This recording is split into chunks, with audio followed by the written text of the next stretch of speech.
Hello, my name is G, and I would like to ask you for 5 minutes of your time. And in exchange for your time and attention, my promise is that after watching this short 5-minute video, the way you speak English will be forever transformed. Are you ready? Now, I believe that if you want to become a clear, natural, persuasive, powerful, and influential English communicator, you need to take care of 3 fundamental aspects of your English communication. You need to focus on the first pillar, which is speak, that makes up your accent.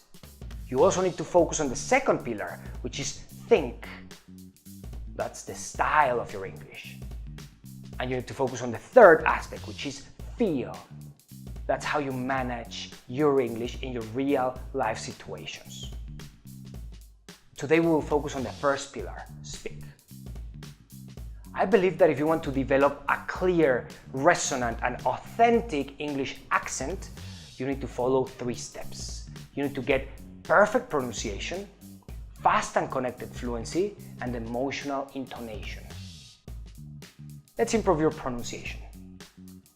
To pronounce perfectly, you need to take care of all the consonants and all the vowels in English. Let's take a look at the most commonly confused consonants in English and solve this problem forever. When you say this word and this word, make sure you're pronouncing them very differently. You're saying very when you see the V, and you're saying very every time you see a B. Can you hear the vibration when I say this? Very good. Another common confusion is the Y and the J. When you're talking about this color, say it like this, yellow. When you're talking about the dessert, say it like this, jello. Can you hear the vibration in my J's and the soft, smooth sound in my yellows? Awesome. Final difference in consonant is your Z's. Make sure you are making a vibration every time you pronounce your Z, as in zoo.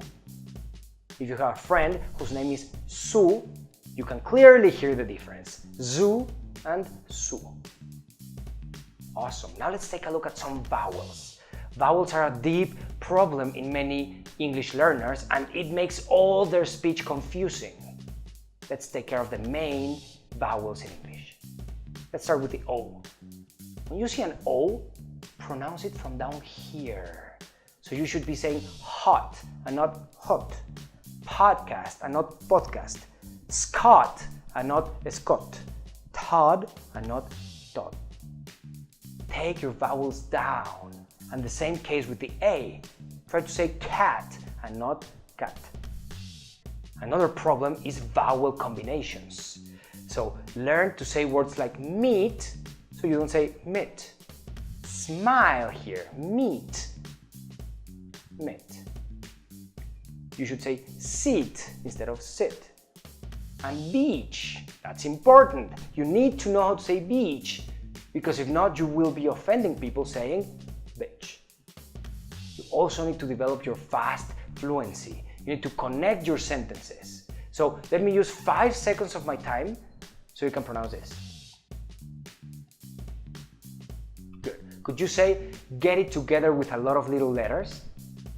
It's so simple. If you only know that the T's can be converted into an R sound, you can connect everything. So it doesn't sound a lot of little letters, and it sounds a lot of little letters. One more tip, intonation. Intonation is how we transmit feelings to the people listening to us. When we speak, we're not only transmitting analytical thoughts and ideas, but we're making other people feel what we mean. And this is the role of intonation. How can you improve your intonation? Well, start taking examples from TV and movies. Pay attention to how your movie stars speak and really try to imitate exactly how they make it. When you make this a constant exercise, well, you make the activity of watching movies a very educational and constructive idea, and it will expand your vocal range. The way you intonate will be more powerful and persuasive. 5 minutes. We made it.